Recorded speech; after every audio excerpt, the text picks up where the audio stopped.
बात तो ये है कि बरियत नहीं है, ये ज़मानत है। अच्छा जी। दरख्वास्त ज़मानत bail post arrest Shah Mahmood Qureshi ठीक और है। जो बानी चेयरमैन है तहरीक इंसाफ के इमरान खान साहब, उनकी ज़मानतें मंजूर हुई हैं।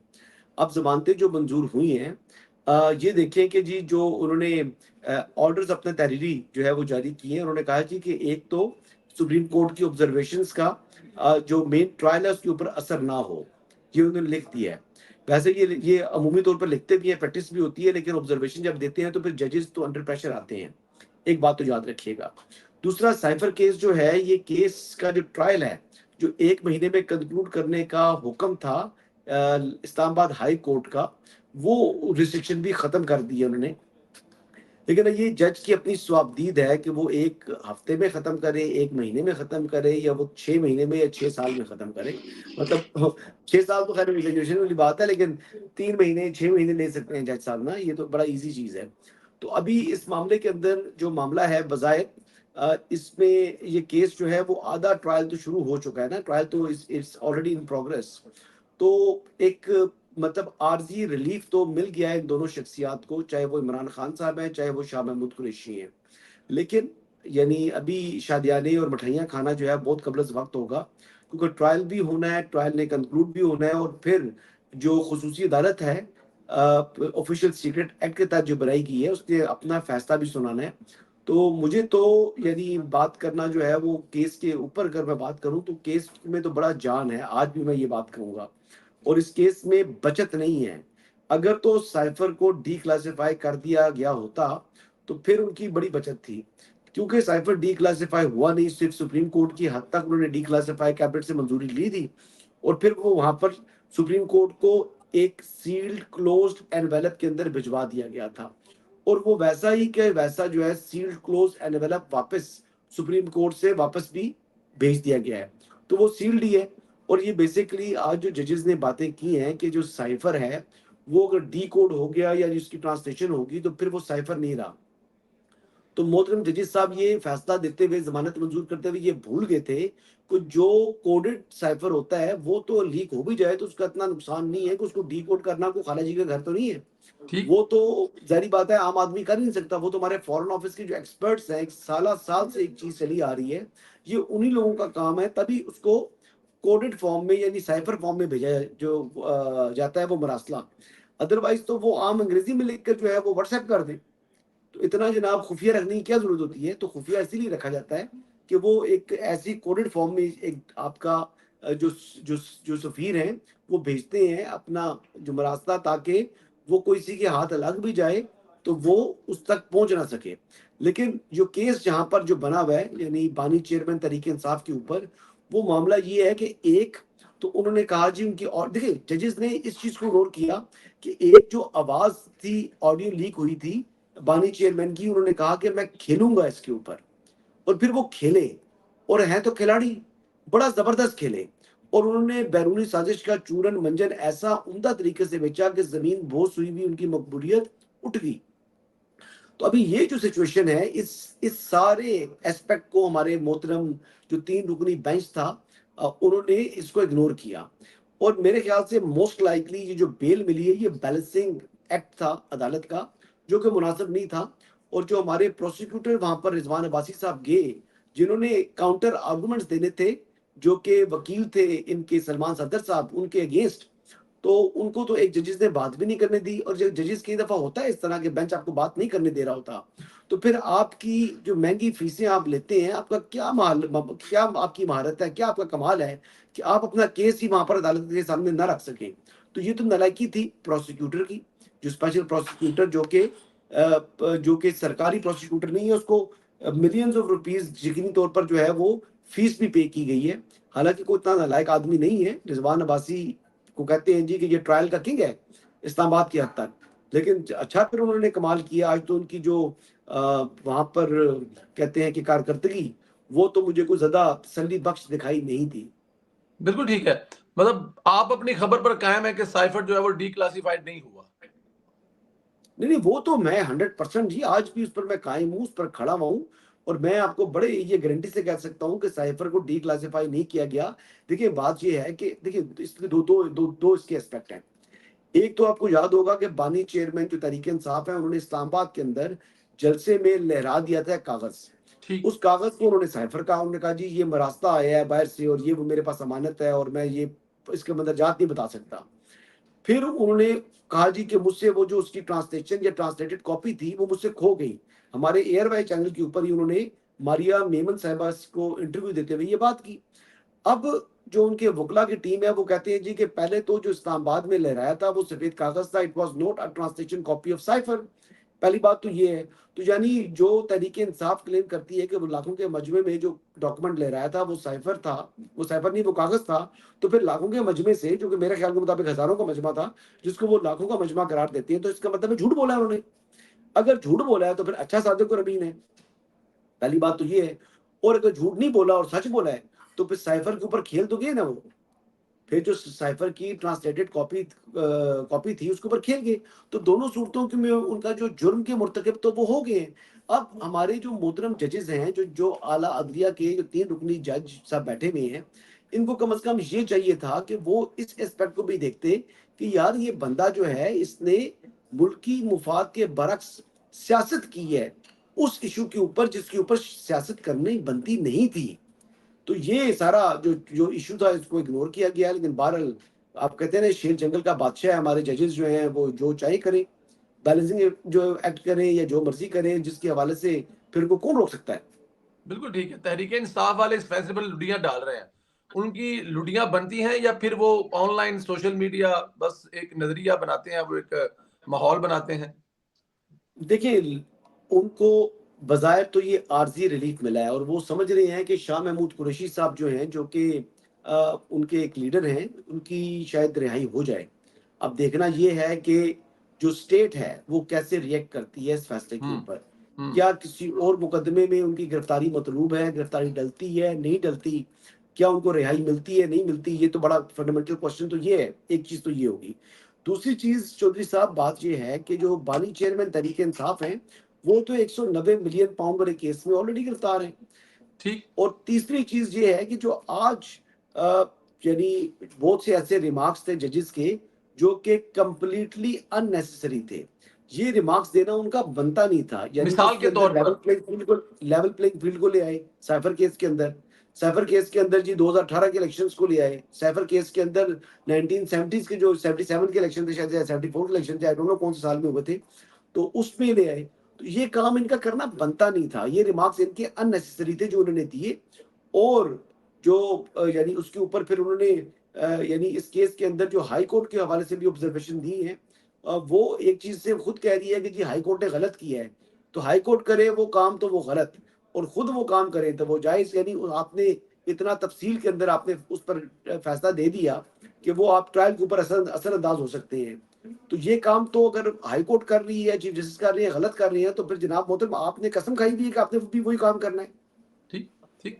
अच्छा, इसमें क्योंकि मैं चाह रहा था कि आप कोई कमेंट्स बताएँ। एक तो उन्होंने कहा जी मुल्ज़मान के इंतखाबात के दौरान रहाई असली इंतखाबात को यकीनी बनाएगी। तो ये वाला मेरे ख़्याल में कमेंट एक, और एक खान साहब को मासूम भी कहा है जज साहब ने आज, सोशल मीडिया पर चल रहा है। कुछ इस पे बताएँगे क्या रिमार्क्स है जो आप समझते हैं कि नहीं, वो देखिए बात ये है कि जब तक आपको कानून या अदालत सज़ा ना दे तब तक तो आप मासूम होते हैं ना। अच्छा तो जी। अभी तक उनका मतलब ये था कि जो तहरीरी ऑर्डर आया है, उस तहरीरी ऑर्डर में उन्होंने कहा है कि इस मामले की मज़ीद जो सरफ़ेस के ऊपर हकीकत सामने खुलकर सामने आएगी, जो ट्रायल आगे प्रोसीड करेगा। ठीक। देखिए 2 इसके जो है ना, एक फ़ैसला तो जस्टिस मंसूर अली शाह साहब का है ना, जो उन्होंने तहरीर की है। एक इज़ाफ़ी नोट लिखा है जस्टिस अतर मनिल्ला ने। तो जो जस्टिस अतर मनिल्ला के जो रिमार्क्स हैं, उन्हीं को वो उठाकर फ़ैसला बना रहे हैं। तो रिटन ऑर्डर आ चुका है ना, जो जस्टिस मंसूर अली शाह साहब ने तहरीर किया हुआ है, तो वो पढ़ लें। उसमें तो उन्होंने कहा है कि इसका कोई भी इम्पैक्ट नहीं आना चाहिए ट्रायल के ऊपर। और ट्रायल के अंदर बज़ाहिर जो सेक्शन 5 के हवाले से ये कहते हैं ना जी कि पाकिस्तान की जो यानी किसी तरीके से पाकिस्तान के दुश्मन मुल्क ने फ़ायदा नहीं उठाया, इस चीज़ को एस्टेब्लिश नहीं कर सकी प्रोसिक्यूशन। तो भाईजान ये नहीं उठाया, ये डिफेंस ने कहाँ से साबित कर दिया कि अभी तक जो है उन्होंने फ़ायदा नहीं उठाया। तो आपके अगर अमेरिका के साथ ताल्लुकात में अगर हालात ख़राब हुए हैं, हमारे जो सुफ़रा हैं उनकी बैरूनी दुनिया में जो है जंग हसाई हुई है, उनका मज़ाक बना है, वो उनके उनका एतमाद को जो लोगों का वहाँ के दीगर ममालिक के लोगों के जो उनके ऊपर एतमाद था उसको ठेस पहुँचा है। तो इसका फायदा दुश्मन मुल्क को तो यकीनी तौर पर हुआ है कि जो आपकी सफारती महाज पर सुबकी हुई है। लेकिन हमारे जो मोहतरम जो ट्रायल कर रहे थे, स्पेशल प्रोसिक्यूटर ट्रायल करते हैं जो स्पेशल प्रोसिक्यूटर यानी रिजवान अब्बासी साहब, तो रिजवान अब्बासी साहब ने भी देखिए ना, जजेस अगर बोलने नहीं दे रहे थे तो आपको ये फीस किस बात की मिलती है? किस बात की फीस है? केस अगर हारना ही है तो मैं यहाँ से कचहरी से जो है 50,000 रुपए में वकील कर लेता हूँ, वो 50,000 वाला वकील जाके केस हार लेगा। फिर उसमें आपका कौन सा कमाल है? अगर आपने बोलना भी नहीं है और आपने अदालत को सेटिस्फाई भी नहीं कर सकना, अपना नुक्ता नजर बयान नहीं कर सकना, तो वकालत कौन सी की है फिर आपने? आप समझ रहे हैं कि आज वकालत की वजह से भी ये सर। अच्छा, चलिए जरा ये बताएं कि पीटीआई की दूसरी दरखास्त थी जो लेवल प्लेइंग फील्ड वाली, उसमें भी आज फैसला हुआ है, रिलीफ मिला है। क्या पीटीआई को माहौल बन रहा है खुला मैदान देने का इंतखाबात में?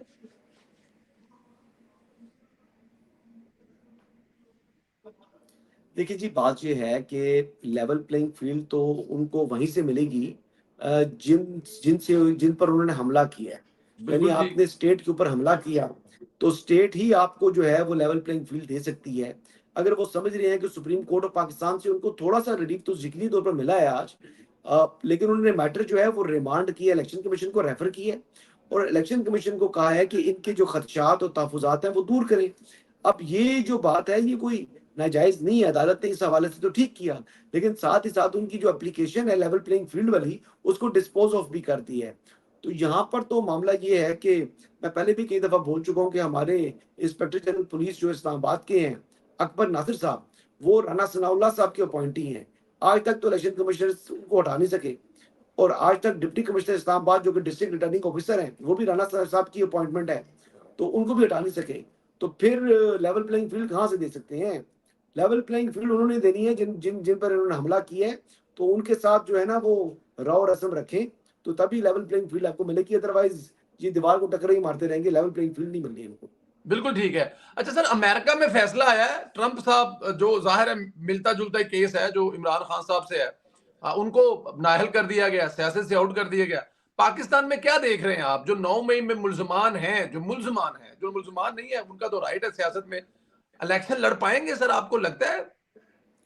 असल में जो अमेरिका की अदालतें हैं ना, वो बेसिकली नेशनल इंटरेस्ट को हमेशा मुकद्दम रखती हैं। वो वहाँ पर इंसाफ भी होता है, वहाँ कानून की हुक्मरानी भी है। हमारे यहाँ बैलेंसिंग इफ़ेक्ट ज़्यादा हैं, ज़्यादा करते हैं। हमारे यहाँ पब्लिक परसेप्शन को देखकर फैसले ज़्यादा किए जाते हैं। नेशनल इंटरेस्ट अगर पब्लिक परसेप्शन के अगेंस्ट भी हो, ठीक है? तो तब भी जो है ना सॉरी जो पब्लिक जो परसेप्शन है वो अगर नेशनल इंटरेस्ट के अगेंस्ट भी है, तब भी उसको मुकद्दम रखती है हमारी अदालतें। माज़रत के साथ ये मामला मैं आपको बताया था ना आपके प्रोग्राम में लास्ट में कि मैंने कहा जी वो आज भी लाडला है। वो ठीक, आज भी बिल्कुल बताया। लाडला है, वो इतना प्रेशर उन्होंने बिल्ड कर दिया जजेस के ऊपर, इतनी ज़्यादा इनकी ट्रोलिंग कर दी है कि यार जजेस भी फिर इंसान होते हैं ना, अंडर प्रेशर आ जाते हैं। तो मेरे ख्याल के मुताबिक जो जस्टिस अतर मिनेल्ला साहब ने इज़ाफ़ी नोट लिखा है, वो भी बेसिकली जो ट्रोलिंग है इनकी, आज तो उनकी तारीफ़ों के पुल बाँध दिए हैं ना पीटीआई ने। आज तो तारीफ़ें हो रही हैं और आज तो बड़े जनाब भंगड़े जो हैं वो डाल रहे हैं जजेस के हक में। तो अभी देखिएगा कि आइंदा कोई और फैसला इनके खिलाफ आएगा, फिर ये फिर गालियाँ निकाल रहे होंगे या फैसला आने वाला होगा, फिर गालियाँ निकाल रहे होंगे ठीक और है। इतने तहज़ीक अमेज़ अल्फ़ाज़ अदा करते हैं कि जो मुनासिब नहीं होते। बड़ी घटिया ज़ुबान है इनकी, पता नहीं इनके घर में तरबियत इनकी कैसी हुई है। मतलब अस्तगफिरुल्लाह, बड़ी अजीब-ओ-गरीब किस्म की मखलूक पैदा हो गई है, पता नहीं सर, कहाँ से ये आ गए लोग। वो 2 तरह के लोग हैं ना सर, एक तो वो लोग हैं जिनका पता नहीं है, एक हिडन आइडियो से आते हैं, और एक वो जो हैं जिनको मैं और आप बड़ी अच्छी तरह से जानते हैं। जी, उनके अल्फाज़ भी ऐसे होते हैं कि वो भी जस्टिफाई नहीं किए जा सकते, लेकिन खैर जी लाडले बिल्कुल। के लाडले हो सकते हैं फिर वो लोग भी, जिनका पता भी है, वेल नोन लोग भी हैं, उनका भी। बट एनी हाउ, शेर अफजल मरवत ने कहा है कि इमरान खान ने कहा है कि अगर क्रैकडाउन जारी रहा तो हालात 1971 से भी ज़्यादा खराब होंगे, बड़ा रद्द-ए-अमल आएगा। क्या इमरान खान की तरफ से फिर रियासत को चैलेंज किया जा रहा है सर?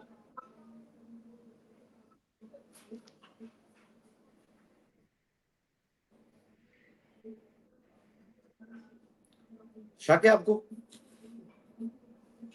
आपको ठीक शक है? ठीक है। लतीफ खोसा साहब ने कहा जी मौजूदा चेयरमैन पीटीआई बैरिस्टर गौहर से ज्यादा मेरा तजर्बा है, मैं पार्टी का सीनियर नायब सदर हूं, इमरान खान के बाद ओहदा मेरे पास है। क्या इनसाइड कुछ इशू है पीटीआई के चेयरमैन और नायब सदर? देखिए, मालूम नहीं, वो बुशरा बीबी के ख़ासे करीब हैं। तो लतीफ़ खोसा साहब जो हैं, अगर उन्होंने बात की है तो उनकी बात में शायद कोई वज़न हो सकता है। देखिए, बैरिस्टर गौर साहब तो एक fill in the fill in the blanks हम कहते हैं ना, कि बस वो एक गैप है या स्टॉप गैप अरेंजमेंट के तहत जो है वो उनको चेयरमैनशिप मिल गई है।